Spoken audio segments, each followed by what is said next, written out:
The Galactic High Assembly, a sanctuary of calculated diplomacy and interstellar order, had never been this tense. The Grand Hall, illuminated by shimmering lights from 1,000 distant stars, echoed with hushed murmurs and flickering holograms. Representatives from the galaxy's most advanced civilizations filled the chamber, their features etched with varying degrees of curiosity, skepticism, and dread. At the center, the glowing insignia of the Galactic Council pulsed rhythmically, casting an eerie light over the gathered delegates. Ambassador Corvix of the Arcturian Dominion, a veteran of countless negotiations and power plays, sat rigid in his seat. His scaled, emerald-green fingers drummed against the polished surface of his desk, betraying an impatience he rarely allowed to surface. For centuries, the Arcturians had played the role of peacekeepers, balancing the ambitions of rival species. But now, for the first time in Corvix's career, he felt outmaneuvered, not by a rival species, but by humanity. The assembly had been called to discuss a crisis that had spiraled beyond control. Humans, a species previously dismissed as erratic and primitive, had disrupted the galactic equilibrium. What had begun as minor skirmishes with fringe worlds had escalated into a full-scale confrontation, shaking the very foundations of the Council's authority. "Ambassador Corvix," a cold, mechanical voice called. It was Trellick, the Vefraxian representative, whose crystalline body refracted light into shimmering rainbows. "Your sector has suffered the greatest losses. Perhaps you would care to enlighten the Assembly on how such a small, technologically inferior species has managed to defy the Council's mandates?" A ripple of tension spread through the chamber. Corvix rose, his emerald scales glinting under the starlight. He adjusted his ceremonial robes and let his gaze sweep across the assembled representatives. "Enlighten you?" Corvix began, his voice carrying the weight of authority. "Perhaps I should begin with the day the humans turned our expectations into ash." It had started with a seemingly trivial matter, a trade dispute between Earth and the neighboring Zixalan consortium. The humans had petitioned the Council for intervention, claiming exploitation and unfair treatment.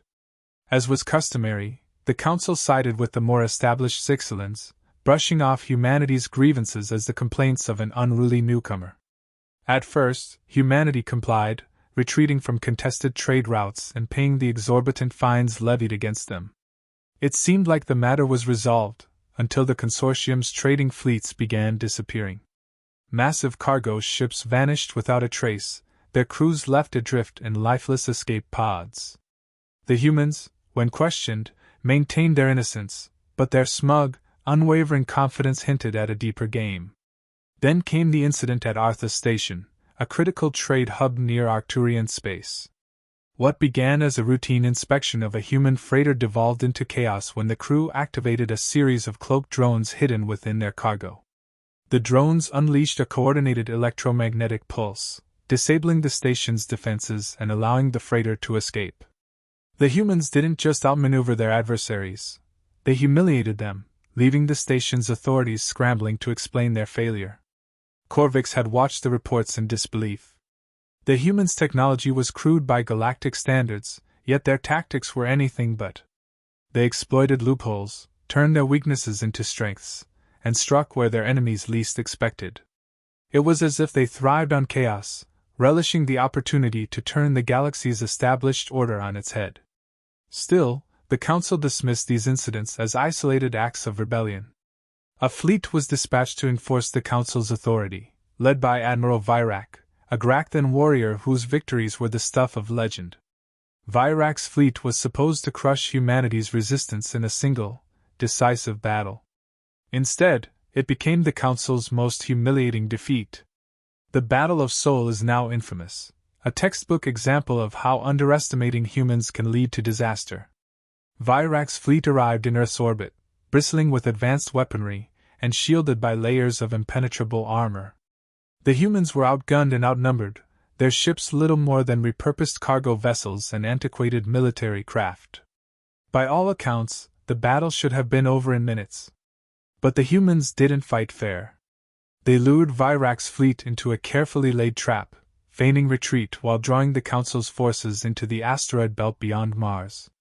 There, hidden among the debris, was humanity's secret weapon, thousands of automated mining drones, each equipped with explosives and programmed to target the weak points in the Council's ship's defenses. The resulting ambush was devastating. Council ships erupted in flames, their advanced shields overwhelmed by the sheer volume of coordinated attacks. Virak himself barely escaped, his flagship limping back to Council space. The defeat was a blow not just to the fleet but to the Council's reputation. For the first time in centuries, the galaxy's most powerful authority had been outmaneuvered, and by a species they had considered insignificant. As Korvix recounted these events to the Assembly, he felt the weight of their gazes. Some were disbelieving, others fearful. But one sentiment was universal: humanity had become a problem they could no longer ignore. "They don't fight like us," Korvix concluded, his voice heavy. "They don't think like us. To them, war isn't just a clash of armies, it's a puzzle to be solved, a challenge to be overcome. And that makes them more dangerous than any weapon we've ever faced." Trellick's crystalline form shimmered uneasily. "Are you suggesting we surrender to them? To concede to a species so unstable?" Korvix's lips curled into a grim smile. "I'm suggesting we adapt, or we face extinction. The humans are not just another species to be dominated. They're a force of nature. And we, for all our advancements and arrogance, are unprepared for what they've become." The Assembly erupted into debate, voices rising in a cacophony of arguments and counterarguments. But deep down, Korvix knew the truth. The day they had dismissed humanity as insignificant was the day they sealed their fate. The Galactic High Assembly's emergency session dragged on, each representative voicing their concerns or proposing strategies that bordered on the absurd. Some argued for complete annihilation, suggesting the deployment of planet-destroying superweapons. Others called for economic sanctions, believing humanity could be brought to heel by cutting off their trade networks. Ambassador Korvix, however, remained silent, his thoughts clouded by the memories of the Council's recent failures. Even as the debate raged, humanity continued its unpredictable campaign against the Galactic Council. News of their actions filtered into the Assembly, each report more baffling than the last. They weren't just winning battles, they were reshaping the very nature of interstellar warfare. And as much as Korvix hated to admit it, they were doing so with an ingenuity and ferocity that left even the most advanced civilizations scrambling to catch up. On the frontier of Council space, humanity's insurgency was reaching new heights. Entire sectors had fallen under their control, not through overwhelming firepower but through sheer audacity. They deployed strategies that defied convention, combining guerrilla tactics with psychological warfare to devastating effect. One such incident occurred on the industrial world of Vener Prime, a planet critical to the Council's supply chain. A fleet of human ships had appeared in orbit, their approach triggering the planet's automated defense systems. At first, the defenders believed they had the upper hand. The human fleet consisted of mismatched vessels, freighters retrofitted with crude weaponry, outdated military craft held together by patchwork repairs. But as the defenders prepared to engage, the humans executed a maneuver no one could have anticipated. They transmitted a message to the planet's surface, a simple yet chilling declaration. "Evacuate immediately. You have 24 hours." At first, the Council forces dismissed it as a bluff. But then the humans began deploying drones into the planet's atmosphere, each one releasing clouds of reflective particles that disrupted communications and blocked sensors. Panic spread among the planet's inhabitants as rumors of an impending attack took hold. Factories shut down, supply lines crumbled, and within hours, Vener Prime was in chaos. When the 24 hours passed, the humans didn't attack. They simply left, their fleet disappearing into the void. But the damage had already been done. The Council's forces were stretched thin trying to restore order, and the planet's industrial output ground to a halt. What the humans had achieved with minimal resources was nothing short of a strategic masterpiece. Meanwhile, the Council's attempts to retaliate were met with constant frustration. Humanity's ships were elusive, their movements unpredictable. They struck where the Council least expected, vanishing into the shadows before a proper response could be mounted. Even when the Council managed to track them down, the humans proved maddeningly difficult to defeat. On the frozen moon of Telker 4, a battalion of council troops cornered a group of human insurgents in an abandoned mining facility. Outnumbered and outgunned, the humans should have been easy prey. But instead of surrendering, they turned the facility's machinery into weapons. Conveyor belts became makeshift barricades, mining lasers were repurposed into deadly turrets, and the freezing temperatures were used to disable the council's more advanced equipment. The battle dragged on for days, the council troops growing increasingly demoralized as their superior technology was rendered useless.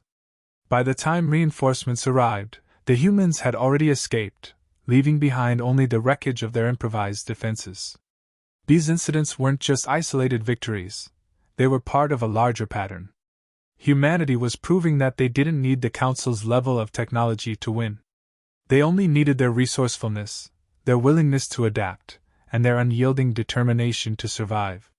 Back in the assembly, the mood had shifted. The representatives who had once dismissed humanity as a minor annoyance now spoke of them with a mixture of fear and grudging respect. Even Trellick, who had previously scoffed at the idea of treating humans as equals, seemed shaken by the latest reports. "We're dealing with a species that doesn't play by the rules," Trellick said, their crystalline voice wavering. "Every strategy we've employed, they've countered. Every strength we've relied on, they've exploited. If this continues, the balance of power in the galaxy will be irrevocably altered." Korvix leaned forward, his emerald eyes narrowing. "What you fail to understand," he said, his voice cutting through the noise, "is that humanity thrives on adversity. Every time we escalate, we give them exactly what they want, a challenge. And every time they overcome that challenge, they grow stronger." The assembly fell silent, the weight of Korvix's words sinking in. For centuries, the Galactic Council had maintained order through superior force and technological dominance. But humanity had turned those advantages into liabilities, proving that even the most advanced civilizations could be brought to their knees by unconventional thinking. As the session continued, the Council received a message from the front lines. It was a transmission from Admiral Kelther, one of the Council's most respected military leaders. His fleet had engaged a human task force near the asteroid belt of Vanar 7, a region known for its treacherous terrain and dense magnetic fields. The transmission began with the usual military formalities, but Kelther's tone was uncharacteristically grim. "To the members of the Galactic High Assembly," he said, his voice crackling with static, "I regret to inform you that our engagement with the human forces has resulted in a tactical stalemate. Despite our superior numbers and firepower, the humans utilized the asteroid belt to their advantage, turning the terrain into a weapon against us." Kelther paused, his expression darkening. "They're not just fighting for survival. They're fighting to prove a point, that they can outthink and outmaneuver even the most formidable adversaries. If we continue to underestimate them, we will not just lose this war, we will lose our place in the galaxy." The transmission ended, leaving the assembly in stunned silence. Korvix closed his eyes, the implications of Kelther's words sinking in. Humanity wasn't just challenging the Council's authority, they were redefining the rules of engagement, forcing the galaxy's most powerful civilizations to confront their own vulnerabilities. For the first time in centuries, the Council found itself at a crossroads. The question was no longer how to defeat humanity, but whether it was even possible to do so. And as Korvix gazed out at the assembly, he realized that the galaxy's fate now rested on a single, unsettling truth: humanity was far more dangerous than anyone had ever imagined. The battlefield stretched across the vacuum of space, a chaotic dance of explosions, debris, and desperate maneuvers. The Galactic Council had deployed one of its largest fleets to corner humanity's elusive forces near the Xandar Nebula, a dense region notorious for distorting sensors and communications. It was meant to be a decisive confrontation, a show of force to crush humanity's rebellion once and for all. But as the Council's gleaming ships surged forward, confidence turned to confusion. Humanity wasn't retreating. Instead, their ragtag fleet of retrofitted vessels accelerated into the nebula, drawing the Council's forces into the treacherous expanse. For a moment, the commanders hesitated, unsure whether to pursue. The humans' tactics had always been erratic, but this seemed reckless even for them. Yet the Council couldn't afford to let them escape again. As the fleet followed, sensors flickered and dimmed, overwhelmed by the nebula's interference. Commanders barked orders, trying to maintain formation, but the humans exploited every gap in their lines. Missiles lanced out from hidden positions, striking with pinpoint accuracy. Council ships, unable to properly defend themselves, began to take heavy damage. Admiral Sareth, commanding the Council's flagship Radiance, clenched his fists as reports of losses poured in. "They're baiting us," he muttered. "But why? What could they possibly gain from fighting us here?" The answer came moments later when a massive explosion rocked the fleet. A series of dormant mines, hidden among the nebula's dense pockets of gas and rock, detonated in a chain reaction. The humans had turned the nebula into a death trap, using its natural hazards to amplify their weapons.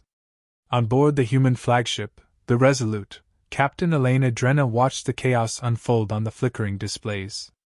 Her crew, a mix of hardened veterans and nervous recruits, worked with relentless focus, coordinating strikes and evading return fire. "They're disoriented," one of the tactical officers reported. "Their formation's breaking apart." Elena nodded, her sharp eyes scanning the battlefield. "Good. Keep them off balance. And make sure we're ready for the next phase." The Council forces tried to regroup, but the humans pressed their advantage, launching hit-and-run attacks that chipped away at their numbers. Ships that had once symbolized the Council's unassailable power now floated as wreckage, their hulls torn open by relentless assaults. And still, the humans refused to relent. On the Radiance, Admiral Sareth struggled to regain control of the situation. "Redirect power to shields. Deploy countermeasures. We can't let them dictate the terms of this battle." But his commands were met with frantic replies from his officers. "Admiral, our systems are overloaded. The nebula's interference is too strong." "Then adapt," Sareth roared. "If these primitives can fight under these conditions, so can we." Yet it was becoming increasingly clear that humanity was anything but primitive. Their ships, while crude by Council standards, moved with a precision that suggested extensive preparation. Their weapons, though less advanced, were deployed with devastating effectiveness.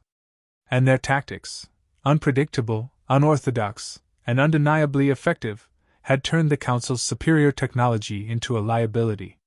Amid the carnage, one of the Council's dreadnoughts, the Celestial Wrath, broke free from the chaos. Its captain, a seasoned strategist named Chrysal Varric, saw an opportunity to turn the tide. "Target their flagship," Chrysal ordered. "If we can take it out, the rest of their fleet will crumble."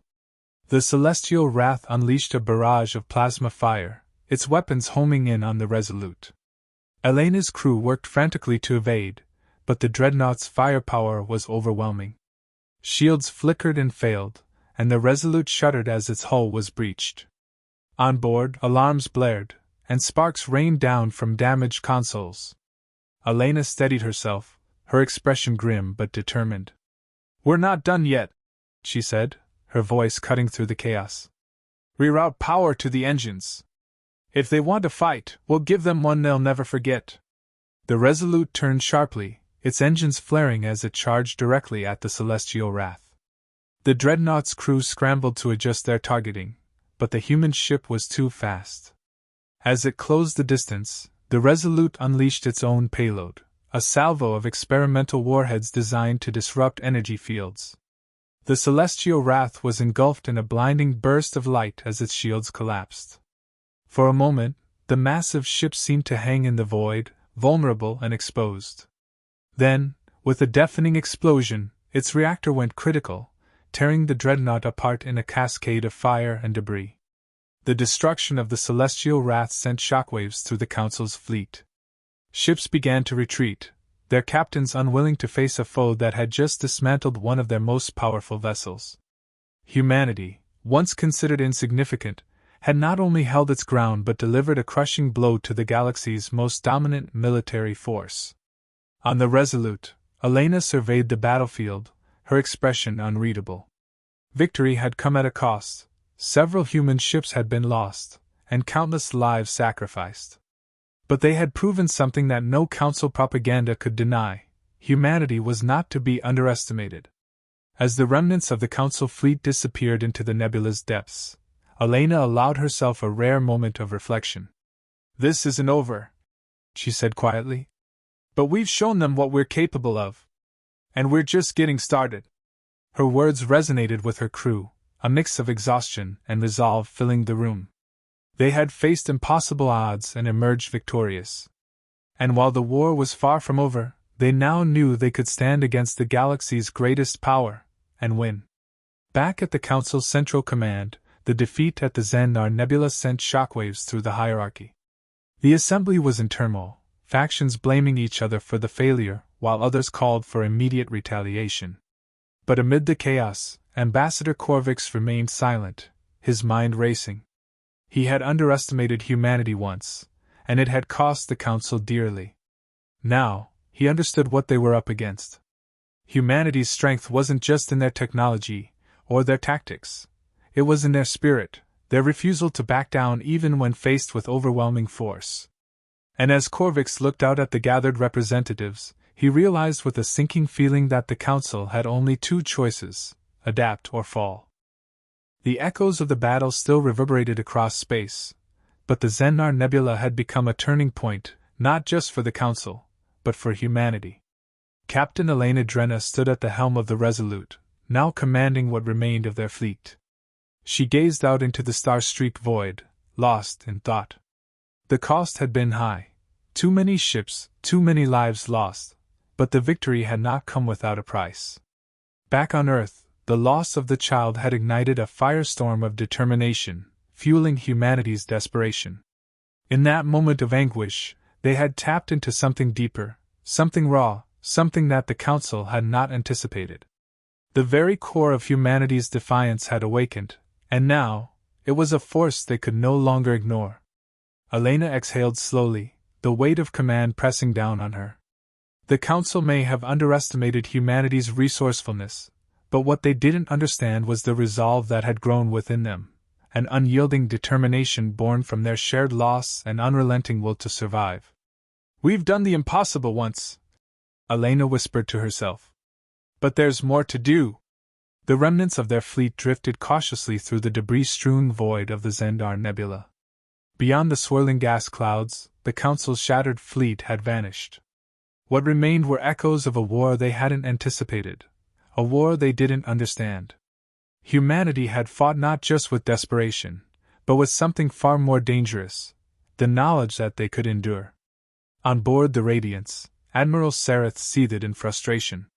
His once mighty fleet had been dismantled by what he had considered an insignificant, primitive race.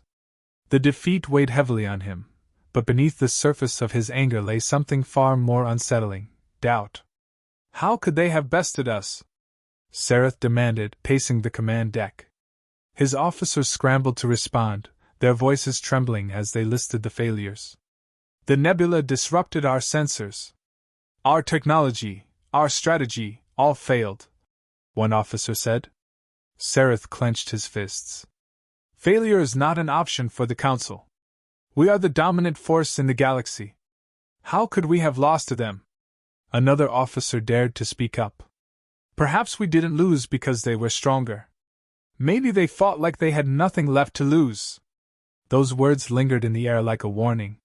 Humanity had shown that they were not just a conquered species waiting to be erased. They had been pushed to the brink, and from that brink, they had risen. The Council had always relied on their superiority, their technology, their strategic dominance. But humanity had exposed their blind spots, those cracks in their armor that had never been considered threats before. Back on Earth, amidst the ruins of cities once torn by conflict, humanity was beginning to rebuild. The loss of the child had become a rallying cry, a symbol of the sacrifices made. The Earth was no longer the same fragile, overlooked world they had been deemed to be. They were now a force the Council could no longer dismiss. Elena, standing on the Resolute's bridge, knew this better than anyone. The humans had no grand alliances, no vast empires to call their own. What they did have was something far more powerful: a unity forged in adversity, a drive to protect what was theirs, and the resolve to stand against overwhelming odds. "This isn't over," Elena said, turning to her crew. "We've made them bleed, but they'll come back. And when they do, we'll be ready." She could feel the weight of her crew's gaze, their silent understanding. Humanity had been underestimated once, but they wouldn't make the same mistake again. The Council would return, seeking vengeance, but humanity would meet them again, this time not as a scattered, beaten force, but as a united front, stronger than ever before. Back in the council chambers, Corvix, the diplomat from the Galactic Council, stared out at the stars, the echoes of defeat still haunting his mind. His people had always ruled from a place of certainty, superior technology, superior strategy. But humanity had proven that they could disrupt that certainty. "The humans are insane," Corvix muttered to himself.